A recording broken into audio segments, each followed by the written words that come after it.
करवा ली बेइज्जती। बड़ी खबर मिल रही है, एससीओ के मंच पर पाकिस्तान की बेइज्जती हो गई। एससीओ के मंच पर शहबाज की बेइज्जती हो गई। जिनपिंग ने शहबाज को नजरअंदाज कर दिया। पुतिन से हाथ मिलाने के लिए शहबाज दौड़े थे। हुआ क्या, जरा तस्वीर देख लीजिए आप। एससीओ के मंच पर पाकिस्तान की किस तरह बेइज्जती हो गई। जैसे ही जिनपिंग वहां से गुजरे, शहबाज शरीफ की तरफ देखा भी नहीं। गजब बेइज्जती है। पहुंच चुके हैं और वैसे तो बड़ी कोशिश की थी मोदी जी ने कि शहबाज शरीफ साहब के साथ फोटो ना बने, लेकिन फोटो जो है वो बहरहाल बन ही गई। और ये देखिए आप, इसमें मोदी जी जो है वो तो सेंटर में, ये आपको दिखाई दे रहे होंगे सेंटर में कुर्ता और पजामे के साथ मोदी जी जो है। एक तो कलर भी अलग पहन के गए मोदी जी, ताकि एकदम ही नजर आ जाए और कोई ये ना कह सके कि कहाँ है कहाँ है कहाँ है। आप रह गए जी हमारे प्राइम मिनिस्टर, तो वो कॉर्नर में वो जो आप देख रहे हैं ना, मैंने उधर अबे साले। कहा जा रहा है कि ये एक बड़ा हिस्टोरिक विजिट है। पाकिस्तान की गवर्नमेंट इसको हिस्टोरिक विजिट कह रही है। शी जिनपिंग जो है वो भी इसको इम्पोर्टेंट विजिट समझ रहे हैं कि इसमें इंडियन वज़ीर आज़म भी जा रहे हैं। यही एक चीज़ है कि जब आप बार बार किसी के घर जाएंगे तो आपकी इज्जत खत्म हो जाएगी। और यहाँ पे मज़े की एक बात ये भी है कि शायद कोई अंदर खाते का, जैसे पाकिस्तान में एक खाता आया था उससे हमारा तख्ता उलट गया था। इंडिया के अंदर भी एक खाता है चाइना की तरफ से। अब वो खात जो है सीक्रेट एक लेटर है, उस सीक्रेट लेटर पे पता नहीं क्या लिखा हुआ है, बट मुझे लगता है कि कहीं ना कहीं दोनों कंट्रीज मिलकर किसी तीसरे कंट्री को, स्पेशली ट्रंप को जो है ना टफ टाइम देने वाले हैं। मतलब आप खाओ माँ कसम। एक इंडिया जा रहा है, वो जाकर किसी के साथ कोई $1 बिलियन में डील करेगा। पाकिस्तान जो है वो जाकर कर्जा मांगेगा। तो मुझे बताएं कि दोनों की कटोरा तो नहीं साथ लेकर दोनों की रविवार को चीन के तियानजिन में एससीओ सम्मेलन के मीटिंग में सभी मेंबर की मुलाकात आयोजित हुई। दुनिया भर में छिड़ी टैरिफ वार के बीच मोदी जिनपिंग की ये मीटिंग आर्थिक और कूटनीतिक लिहाज से बेहद अहम मानी जा रही है।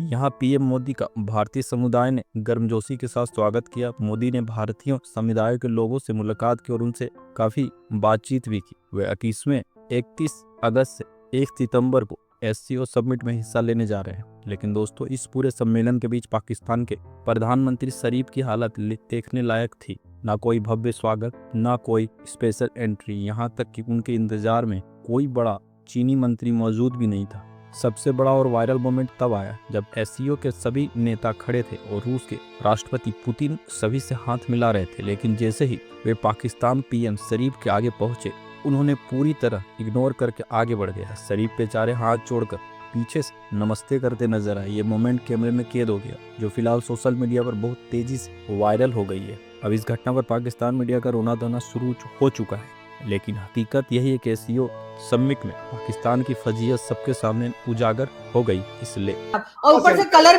भी ऐसा पहन के गए मोदी जी के, एकदम ही अलग से पता लग जाएगा कि यहाँ खड़े सबकी तरह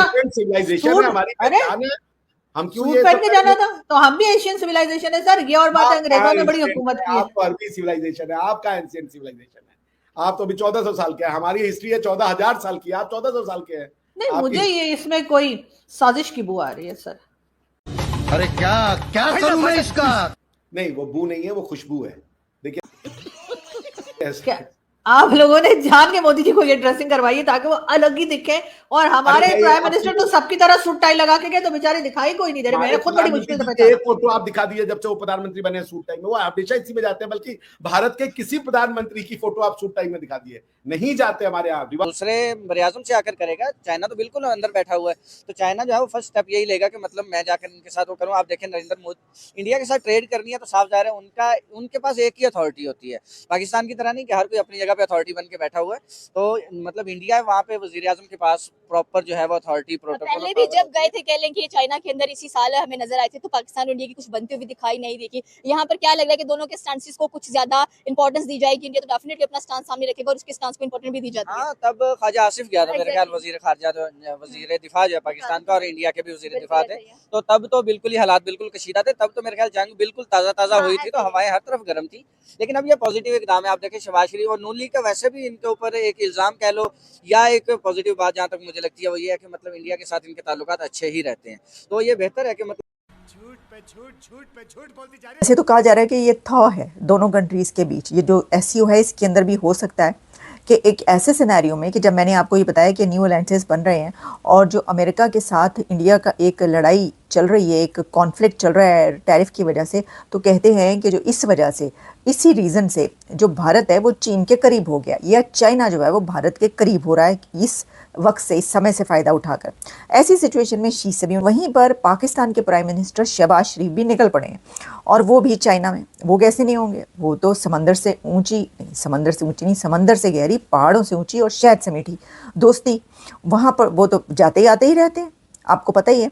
तो अब वो भी पहुँचे। लेकिन अगर आप ये सोच रहे हैं कि इस एससीओ में पाकिस्तान और इंडिया के प्राइम मिनिस्टर्स के बीच मुसाफा होगा, यानी कि हैंडशेक होगा, शेक हैंड होगा, तो ऐसी कोई सिचुएशन आप भूल जाएं।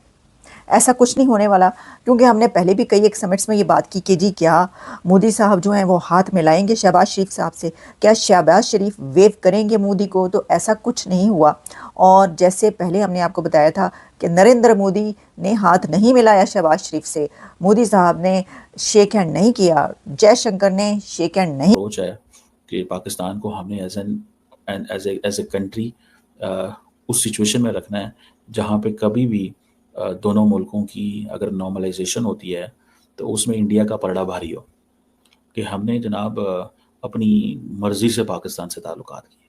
जैसे फॉर एग्जांपल पाकिस्तान के फॉरेन मिनिस्टर ने कहा है कि हम इंडिया के साथ ताल्लुकात चाहते हैं और हम हर टॉपिक पे बात करना चाहते हैं, हर इशू पे बात करना चाहते हैं। लेकिन इंडियंस कहते हैं हम सिर्फ टेररिज्म पे बात करना चाहते हैं। समझ रहे हैं बात? वो कहते हैं हम सिर्फ टेररिज्म पे बात करना चाहते हैं, हम और किसी टॉपिक पे बात नहीं करना चाहते। अब सारी बात है ये चीज़ कि हम सिर्फ टेररिज्म पे बात करना चाहते हैं, इस प्रॉब्लमेटिक तो है ना हमारे लिए, पाकिस्तान के लिए तो प्रॉब्लमेटिक है कि यार ये टेररिज्म के अलावा हमसे बात ही नहीं करना चाहते। तो ये एक फैक्टर मौजूद है जिसको मैं देखता हूँ और मैं अंडरस्टैंड भी कर रहा हूँ, और मैंने ये रियलाइजेशन मेरे पास इसकी है कि वन वे और दी अदर एक कोई रास्ता नहीं बन पा रहा। पहले माजी में होता था रास्ते बनते थे, अब अगर अच्छा एक और बात बताऊँ, शहबाज शरीफ ने अगर नरेंद्र मोदी के साथ चीज़ें नॉर्मलाइज कर ली तो मेरा नहीं ख्याल इस वक्त पाकिस्तान के अंदर कोई ग्रुप या ग्रोह है जो चाहेगा कि क्यों नॉर्मलाइज की है। इंडिया के अंदर बहुत मुश्किल नज़र आ रहा है, इंडिया के अंदर बहुत मुश्किल नज़र आ रहा है, ठीक है। सो ये एक फैक्टर है। लेकिन क्योंकि इंडिया के अंदर माहौल है, क्योंकि उन्होंने हमला किया हुआ पाकिस्तान पर, तो उनको सारी बात है, उनके लिए एक डिफरेंट चैलेंज है। हमारे लिए ये है कि हम तो हमेशा बात करना चाहते हैं, हम तो हमेशा इंगेज करना चाहते हैं, ठीक है जी। मिले हैं तो उन्होंने एक जश्न मनाया, और इसी तरह का जश्न हमें देखने को मिला। मैं कहता हूं कि ये इंडिया और चाइना की जो दोस्ती है इसने दुनिया को एक अलग ही पहचान उसकी बना दी है, क्योंकि किसी वक्त में पाकिस्तान और चाइना की एक दोस्ती को दुनिया समझती थी और आज भी समझते हैं, लेकिन मेरे ख्याल में अब जब पाकिस्तान ने अमेरिका के साथ अपने ताल्लुकात को बेहतर किया तो आई थिंक फिर इंडिया ने और चाइना ने भी ये सोचा कि हमें भी एक दूसरे के करीब आने की ज़रूरत है। दोनों ने एक दूसरे के फ़ायदे सोचे और एक दूसरे के करीब आने की वजह सोची, और फिर दोनों ने, जाहिर बात है कि आज अगर दोनों एक पेज पे खड़े हैं तो मुझे लगता है कि इंडिया अपना फ़ायदा सोचकर एक दूसरे के करीब गया। मतलब ये नया ब्लॉग दुनिया को शॉक कर रहा है, शो कर रहा है। देखिए आंखों में आंखें डालना, ये मोदी जी ने बताया है कि भाई अमेरिका को आंखें दिखाना, आज तक एशिया में हमेशा से आंखें झुका के उसकी पैरवी की गई है, और मैंने ये देखा कि फर्स्ट टाइम कोई एशिया में एक बंदा, एक कंट्री खड़ा हुआ है जो अमेरिका को आंखों में आंखें डाल के ये कह रहा है कि भाई आप जितना मर्जी टैरिफ लगाएं, आप जो मर्जी कर लें, मैं अपने बलबूते पे अपनी कौम को इस क्राइसिस से निकालूंगा।